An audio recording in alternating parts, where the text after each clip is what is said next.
Do you know what your gestures are saying to people? So, I'm a very expressive person, verbally and with my body language and my facial expressions. Sometimes a little bit too much. However, most people are not. Most people are capable of sitting quietly and patiently whilst others talk, so that they can hear and absorb what is being said. And so they can see and hear and absorb everything in the environment around the person that they're listening to. So, what happens is a lot of what we are communicating is lost because we aren't saying it out loud. And even if you're someone like me that does often verbally express and with body language and with facial expressions exactly what you're thinking and feeling, a lot of people aren't on point with that. So if I say, I'm really angry with you, it might not be that I'm angry with you. It might be that I'm angry with the world or angry with myself or just hungry or tired. But the expression would easily come from my mouth saying, I'm angry with you. So it's worth asking yourself, what do your gestures and expressions say to the person that you are in front of? I also want to ask if you know what your expressions say within the frame. So when you're on a video call or when you're in a conference room or something like that, um, are you aware of what your gestures are saying to the other person? Because there's two parts to this. One, worth being aware of what you are saying so that you can know what others are hearing. And when I say hearing, I mean receiving from the transmission of your communication, whether it's verbal or not. Two, it's worth knowing because you get to manage better the output of you and your presence in that very moment. So, the reason I'm sharing this with you is I just had a really cool client call where this was a topic that came up. And this particular client is very quiet and they're very still most of the time. Not because they don't have feeling or expression, but because they don't express it in the way that I do, verbally, with my body, with my facial expressions, with movements, even with gestures. I'm always using my hands. They aren't naturally the kind of person to do that. So I asked them what that might mean to their team when they're trying to advise and guide and manage others. And it became a very interesting conversation. So I want to share that with you here to give you some idea, just a little bit of an insight into what you might be saying without realizing that you're saying it. So the things that I suggested to my client that is not expressive with hand gestures, facial expressions, body movement, and especially not verbally, sorry, I'm going to turn off all the beepy noises, is that I was saying to them, they can still show acknowledgement without needing to speak. And you can do it very easily. And here are my tips that I gave my client that I'm sharing with you today. The one easiest one is simply a head nod. Now be careful what you're nodding to. If you are nodding the whole time whilst you're talking or whilst the other person's talking, this nod means absolutely nothing at all.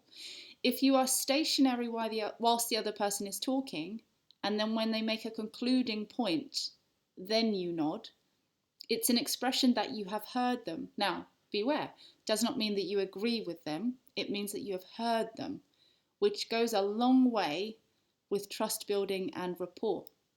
Because if you are stationary the whole time, you have no facial expression, you do not move your body, your shoulders, nothing in your upper body is moving, and it's just your eyes blinking, and mostly your mouth is still because you're just breathing slowly. The other person might think, are they listening to me at all? Are they even present in the room? Are they daydreaming? Are they sitting there thinking, I wish I could leave now? So it's worth thinking about putting some effort into a few head nods just to say, I heard what you just said. Then when it's your turn to talk, you get to say, I heard what you said. I don't agree with you. Or I heard what you said. That's an interesting point. So be aware of when you are using your head nod. Now, here's the interesting thing about head nods. This is what I used to do in Japan a lot when I was standing in front of somebody giving me a command who was a male, who was older and of higher seniority in management. I'd actually go a lot lower than that, but you wouldn't see. So beware that the depth towards the other person of which you give your head nod might show more subservience than acknowledgement. A little head nod can go a long way in just saying, I heard that. However, you don't want them to misinterpret and think you're saying, yes, we are on the same page. So be careful what your head nod does and says to the other person. The second one, if you are comfortable and do wish to express verbal expression but without interrupting the flow of the other person talking, just say yes. So if they say common phrases that people say without realizing that they're actually asking a question is, do you know what I mean? Does that make sense? You hear me, right? When people say things like that, that's a good time to verbally express, if you're comfortable in doing so, the word yes, or something that acknowledges that, like, okay, uh-huh, all right, yes, right, got ya. Now, what you're saying when you say those words, again, isn't that you're agreeing with the person's statement, you are expressing that you have heard them. So if they say something like, you hear me, which is something people say, or do you get me? It just means that you understood what they just said. It doesn't mean you're in agreement. So be careful about when you express verbally that you agree. So the next one, if you would be so bold as to do it, is wait for the other person to listen. Give your head nods at the time that it makes sense to do so. Say uh-huh when it works for the context of the conversation. And then once they're finished, read back to them what you heard. So I'm not saying make notes, I'm saying make a mental note in your head and say, I just want to check that I got this right. Did you say you're going to pick Johnny up on the Thursday at 10 a.m., right? Now, even if you know for sure that you heard it right, by relaying back to the other person what you heard right, gives them a sense of assurance from you that 1, you're listening, 2, you're building rapport, 3, this is a trust building exercise, and 4, you're showing consideration, empathy, and acknowledgement for everything they just said. Now, again, you don't need to be in agreement if you preface that statement by saying, can I just check that I understood you right? Can I just be sure that I heard you right? So what you're saying is, none of those things are saying that you agree with them. They're simply saying that you hear, you see, and you acknowledge. Now, here's why that's so valuable. On many occasions, when people show frustration and they're asking questions or they're probing or they're demanding answers, often what they are not looking for and do not need is your agreement. Often what people need, in fact, most of the time what people need, is simply to be heard, to be seen, to be respected, not because they need to know that you like them, but they need to know that they are safe within your presence. So by saying, can I just check that I heard you right? You love ice cream but not with chocolate sauce on top. It doesn't mean that you love ice cream without chocolate sauce on top. It doesn't mean that you like ice cream at all. It means that you have heard, you have acknowledged, you have witnessed, and you appreciate that other person's preference and expression. So it's worth trying that out just to build the rapport, even if you don't need to relay back to them what they've said. Because once they've recognized that not only have you heard, but you've picked up on the keywords, ice cream without chocolate sauce, it gives them a sense of assurance that they're within your safety. You don't even need to agree with them, you're just expressing that you acknowledge that they exist and you're respectful of their preferences. Ice cream without chocolate sauce is madness, by the way, but you don't need to express that if you feel that way. So when it comes to being in the frame, if you are not face to face, you're not standing with the person having this conversation, you're not in the same physical environment or arena, it makes a lot of difference what's in your frame. So the interesting thing is that if I do this with my chin and I make more narrow my gaze and I let my brow lower, you may be feeling a little bit judged right now by me. Whereas if I open my eyes a little bit more and I do the exact same thing with my chin, which I'm rubbing and my eyebrows are raised, you might be thinking I'm more intrigued by you and I'm interested and I want to know more. If I remove my hands altogether from the frame, You trust me less because you have no idea what I'm doing. Now, that's really valuable to know. You have no idea what I'm doing with my hands. All I'm doing is holding my hot water bottle because it's bloody freezing right now in London. And I'm really cold and I have very poor circulation. But you don't know that. Without seeing my hot water bottle, without seeing my hands, I'm creating a lack of trust between us by default. Now, these aren't things that you might necessarily be very aware of, as aware as I am as a confidence coach. But you are picking up on micro expressions. You are picking up on micro movements. So you may have recognized that I'm now shaking my shoulders from side to side. This shows a sort of curiosity and a casualness in my comfort with you. If I dip my head, it shows that I'm pondering and I'm thinking more about what you might be saying. If I'm upright, stationary and still and you don't know what I'm doing with my hands and my shoulders are down and back, you may feel a little bit judged by me right now. Or you might just be very bored because there's no animation in me here. Just as much as if we were on a date and I start doing this. This could mean all sorts of things. It could mean that my hair bores me and I want to twist it. It could mean that I'm fidgety and I need to do something with my hands. It could mean that I just want to make sure my ponytail is hanging the way I want it to.